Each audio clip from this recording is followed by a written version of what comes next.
Ang Soul Talisman ay naglalaman ng isang skill ng kanyang master na nakasil dito at maaari lamang gamitin ng isang beses. Hindi rin ito maaaring gamitin sa mga laban sa pagitan ng mga players.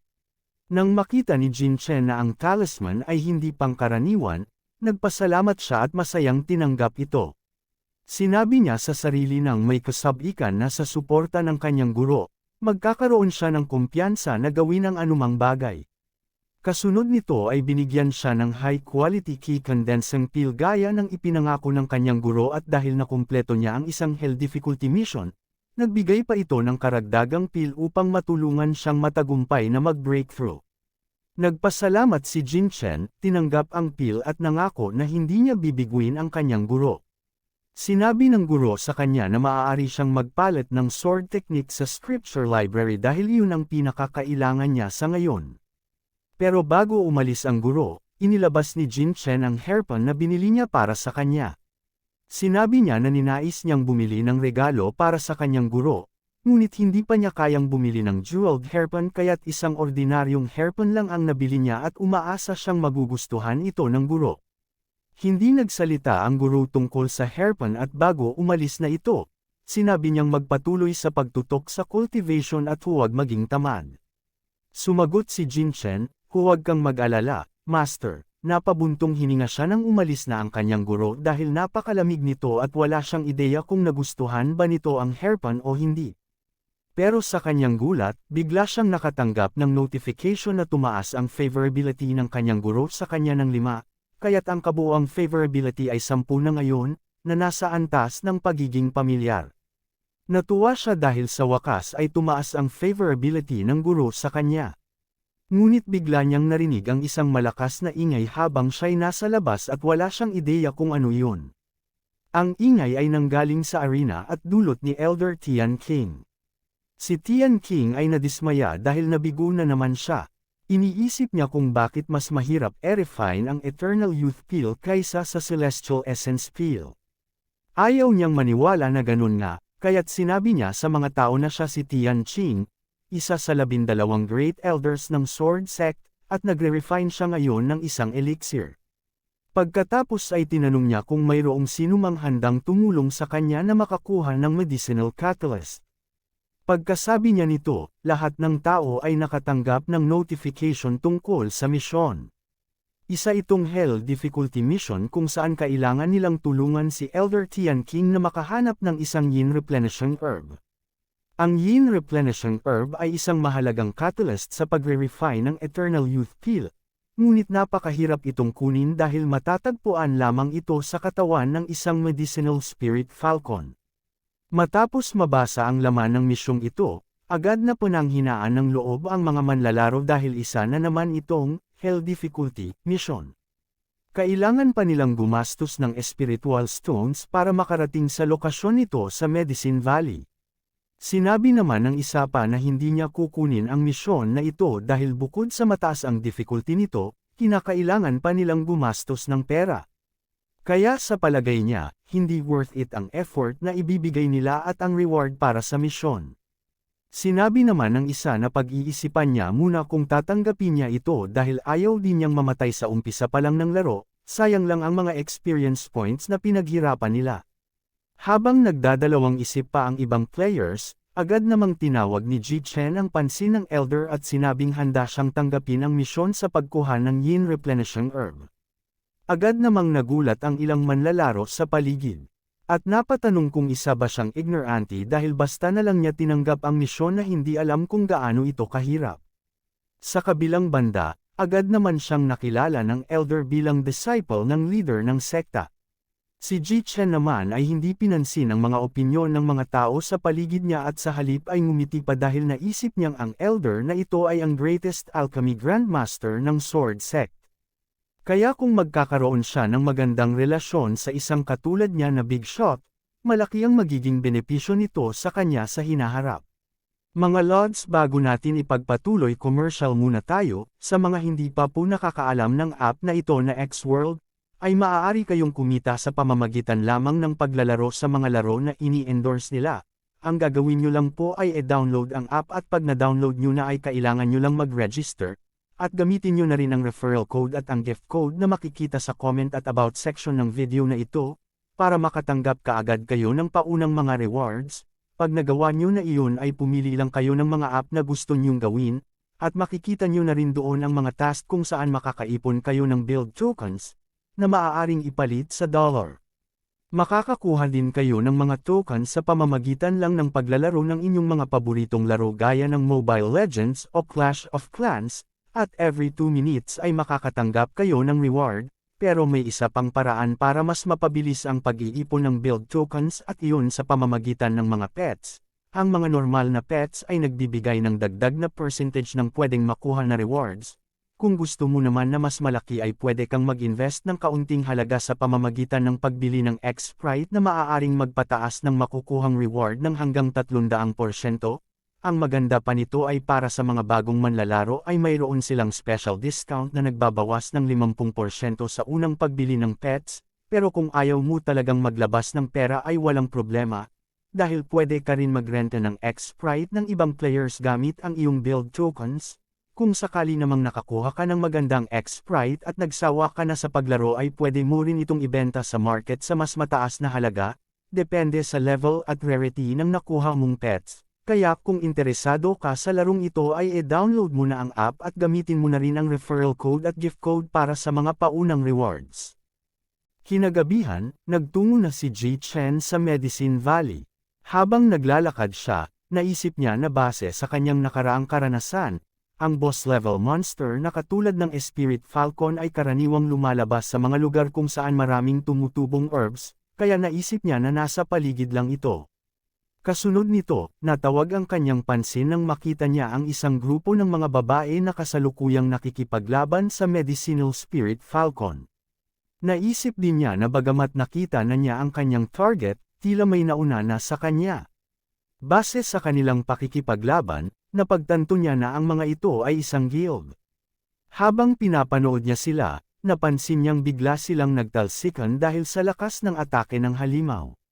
Naisip niya tuloy na kahit marami ang mga bagong manlalarong ito, hindi pa rin nila magawang talunin ang nag-iisang halimaw, kaya sa palagay niya ay malapit na silang maubos ng Medicinal Spirit Falcon. Habang iniisip niya ito, nagsimula siyang maglakad patungo sa grupo. Iniisip na bago tuluyang maubos silang lahat, kailangan niyang makipag-negotiate sa kanila na ibigay na lang sa kanya ang pagkakataong talunin ang boss. Habang naglalakad siya, napansin siya ng isa sa mga babae at nakilala siya bilang ang gwapong eksperto na tumulong sa kanila noon. Agad siyang pinuntahan ng pinuno na si Wan Ling. Naisip naman ni Ji Chen na dahil dati na niyang nakilala ang mga ito, magiging madali ang negosasyon. Kaya agad niyang sinabi na kailangan niya ang Medicinal Spirit Falcon para sa kanyang misyon, kaya kung maaari ay ipaubaya na nila ito sa kanya. Ngunit bago pa makasagot si Wan Ling, dumating ang kanilang pinuno at tinanong siya kung kilala ba niya ang lalaking ito. Agad namang lumapit si Wan Ling sa kanya at sinabing siya ang eksperto na sinabi niya noon. Dagdag pa niya na siya din ang responsable sa pagpatay sa Beginner's Village boss monster na inanunsyo kamakailan sa buong server. Ibinulong din niya na ang lalaking ito ang nagbenta sa kanila ng impormasyon tungkol sa sect mission na nagmula sa blacksmith. Sinabi naman ng kanilang leader na marahil ang dahilan ni Ji Chen sa paglapit sa kanila ay para mahuli ang boss monster at makatanggap ng Tian Heart Sutra. Kaya sinabi niya na hindi niya ito maibibigay dahil importante rin ito para sa kanilang guild. Dahil sa mga sinabi ng kanyang leader, binanggit ni Wan Ling na ipapaabot niya ito kay Ji Chen. Makalipas ang ilang sandali, lumapit siya kay Ji Chen at humingi ng paumanhin dahil hindi nila maibibigay ang Falcon na ito dahil kailangan din nila ito para sa kanilang misyon. Sinabi niya na kung maaari, bumalik na lang siya bukas para sa respawn nito. Ngumiti si Ji Chen at sinabing gaya nga ng kanyang inaasahan, pero dagdag pa niya na base sa kanilang pakikipaglaban, hindi na niya kailangang maghintay pa para sa respawn nito bukas. Pagkasabi niya nito, nagpakawala ng isang malakas na atake ang Falcon patungo sa mga babaeng umaatake. Dahil dito, nagsimulang mahilo ang mga kasamahan ni Wan Ling, at habang nangyayari ito, inatake ng Falcon ang kanyang mga kasamahan at agad umubos ng buhay ng mga ito. Habang nagugulat pa ang dalawang pinuno sa nangyari sa kanilang mga kasamahan, sinabi ni Ji Chen na dapat sana'y sinabi niya sa kanila na kapag bumaba sa 50% ang buhay ng halimaw, agad itong magpapakawala ng mga pollen para ma-stun ang lahat ng umatake sa kanya. Idinagdag pa niya na may epekto rin ang pollen na ito na mabawasan ang physical energy at mapataas ang skill cooldown ng umaatake. Habang nagugulat pa si Wanling sa kanyang mga sinabi, sinabihan siya ng pinuno na huwag nang pansinin iyon at mag-focus na lang sa boss monster para matalo ito. Habang sinasabi niya ito, mabilis siyang sumugod patungo sa halimaw at ginamit ang kanyang kakayahan na Earth Immortal Binding Hands, pagkatapos ay sinundan niya ito ng kanyang skill na Blazing Fire Lantern.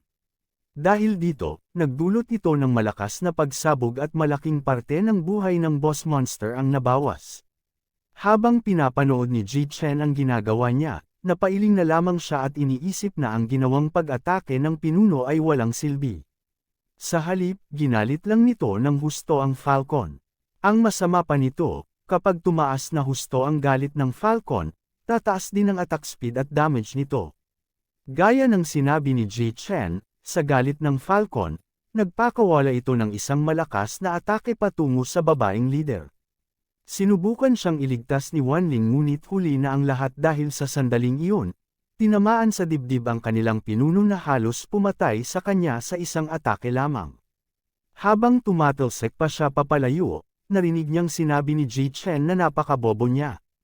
Sinabi pa niya na pwede niya silang turuan ng paraan para matalo ang Falcon, pero bilang kapalit, kailangan nilang ibigay sa kanya ang Yin Replenishing Herb kapag nalaglag ito bilang reward.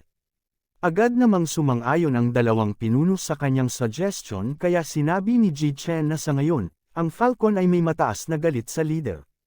Pero sa kabila nito, gumamit pa siya ng Stone Ray na lalong nagpapagalit dito. Kaya bilang resulta, halos napatay na siya ng halimaw.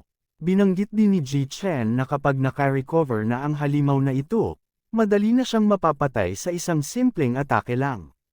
Habang tila nanlulumo ang babae sa kanyang kamalian, bigla siyang hinawakan ni Ji Chen at sinabing ituturo niya sa kanya ang tamang paraan ng paggamit ng Stone Rain. Sinabi pa niya na kailangan niyang gamitin ito kasama ng Earth Immortal Binding Hands para makapagdulot ng pinakamalakas na pinsala. Habang tila naguguluhan pa ang babae, iniutos ni Ji Chen na gamitin niya muna ang Earth Immortal Binding Hands dahil tapos na ang cooldown nito. Agad namang sumunod ang babae at ginamit ang skill. Matapos mahuli ng skill na ito ang halimaw, pinuri siya ni Ji Chen at sinabing tama ang ginawa niya. Sinabi pa niya na habang kinokontrol niya ang kalaban mula sa malayo, hayaan niyang ang kanyang mga kakampi ang magdulot ng pinsala sa kalaban. Nang makita naman ng babaeng leader na epektibo ang paraang ito, ngumiti siya kay Ji Chen at sinabi na ganoon pala ang tamang paggamit ng skill niya na iyon, kaya nagpasalamat siya sa pagtuturo nito sa kanya. Ngunit habang ginagawa niya ito, narinig nila ang isang tinig na nagsasabi na ang Bloodfiend Guild ay kasalukuyang nililinis na ang lugar. Kasunod nito, nakita nila ang isang grupo ng mga kalalakihan na papalapit sa kanila. Isang arroganting lalaki ang nagsabi na gusto nilang mapunta sa kanila ang boss monster, kaya pinatitigil niya sila sa anumang ginagawa nila ngayon at pinapaalis na sa lugar. Binalaan niya pa na kung hindi sila susunod, baka magsisi sila sa huli. Matapos marinig ni Wanling ang pangalan ng guild na ito, binanggit niya sa kanilang leader na ang guild na ito ay isa sa mga major guild sa Gaming Circle, at hindi sapat ang kanilang mga tao para labanan sila. Kaya tinanong niya ang leader kung ano ang gagawin nila. Mariing sinabi ng leader na kailangan nilang labanan ang mga ito dahil kung papayagan nilang tretuhin sila ng ganito, paulit-ulit na lang itong mangyayari tuwing magkikita sila. Binanggit pa niya na kahit matalo sila, ipapakita nila ang fighting spirit ng kanilang Moon Shadow Guild upang mapanatili ang kanilang pride. Sumang-ayon dito si Wanling, ngunit sinabi rin ng leader na sayang dahil konti na lang ay mapapatay na nila ang boss monster. Ngunit kung patuloy silang makikipaglaban sa mga player na nasa harap nila, kailangan nilang iwan ito para mag-focus sa laban nila.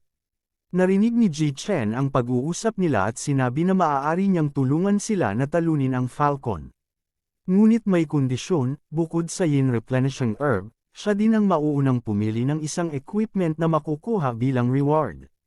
Agad namang sumang-ayon ang leader sa suhestyon niya, ngunit tinanong din kung seryoso ba talaga siya.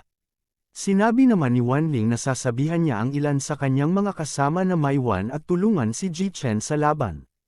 Ngunit sabi ni Ji Chen, hindi na kailangan, at mag-focus na lamang silang lahat sa kanilang guild battle at ipaubaya na sa kanya ang Falcon. Pagkasabi nito, nagtungo na si Ji Chen sa Falcon upang simulan ang paghanteng dito. Habang naguguluhan pa ang dalawang babae kung dapat ba silang magtiwala kay Ji Chen, bigla namang tumawa ang pinuno ng Bloodfiend Guild. Sinabi niya na nakakatawa ang kanyang nakita dahil ang isang terrifying face na manlalaro ay sinusubukang talunin ang Falcon ng mag-isa. Sinabihan pa niya si Ji Chen na masyadong siyang delusional. Pagkasabi nito, inutusan na niya ang kanyang mga kasamahan na atakihin ang grupo ng mga babae.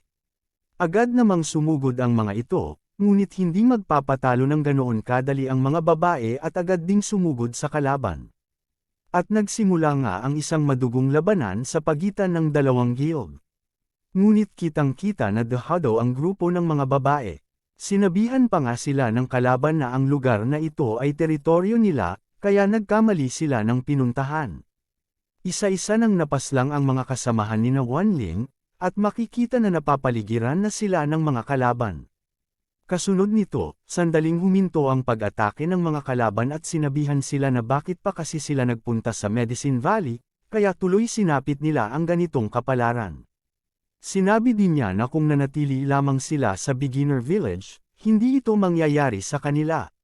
Pero sinabihan din sila na hindi na nila kailangang mag-alala dahil kahit anong mangyari, ipapadala muli sila patungo sa Beginner Village dahil doon sila mabubuhay kapag namatay sila dito.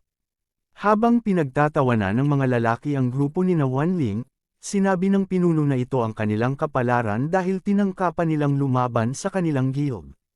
Kaya dapat nilang tandaan na isa itong aral na hindi nila makakalimutan. Matapos niyang sabihin ito, naisip niya na kakasimula pa lang ng laro, pero nagawa na niyang makawasak ng isang guild. At kapag nakuha rin nila ang boss monster, magiging perpekto ang kanilang reputasyon.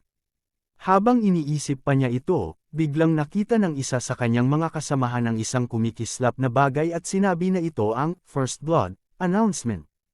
Nagulat naman ang arroganting lalaki at hindi makapaniwala sa kanyang narinig. Nang tingnan niya ito, nakita niyang galing ito sa system at binabati si Ji Chen sa kanyang matagumpay na first kill sa Key-Refining Stage Boss. Dahil dito, makakatanggap siya ng 400 reputation points, 8 charisma points, at isang achievement medal. Matapos mabasa ito, hindi pa rin makapaniwala ang mga kalaban dahil nagawa ni Ji Chen na mapaslang ang boss na tina-target nila. Sa kabilang banda, tinawag ni Ji Chen ang grupo ni Wanling at sinabi na napaslang na niya ang Falcon, kaya pumunta na sila sa kanyang kinaroroonan upang hatiin na ang mga reward. Sandaling natulala ang grupo ng mga kalaban sa kanilang narinig, ngunit pagkatapos nito, sinigawan nila si Ji Chen at sinabing ang lakas ng loob niya na agawin sa kanila ang boss monster. Sinabihan din nila siya na mukhang pagod na siyang mabuhay. Pagkasabi nito, inutusan niya ang kanyang mga tauhan na atakihin at paslangin si Ji Chen, at kung sino ang makakagawa nito ay bibigyan niya ng malaking reward. Agad namang sumugod ang isang lalaki patungo kay Ji Chen at sinabing siya na ang bahala. Habang sumusugod, sinabi niya na sa totoong buhay, siya ay isang UFC fighter at ang kanyang suntok ay naglalaman ng 20 years of training. Ngunit sa sandaling tatama na ang kanyang atake, madali lang itong iniwasan ni Ji Chen na labis na ikinagulat ng lalaki. Bago pa siya makarecover, nagsagawa si Ji Chen ng isang simpleng atake patungo sa kanya, at dahil dito, nabawasan ng lampas kalahati ang kanyang buhay dahil isa itong critical hit.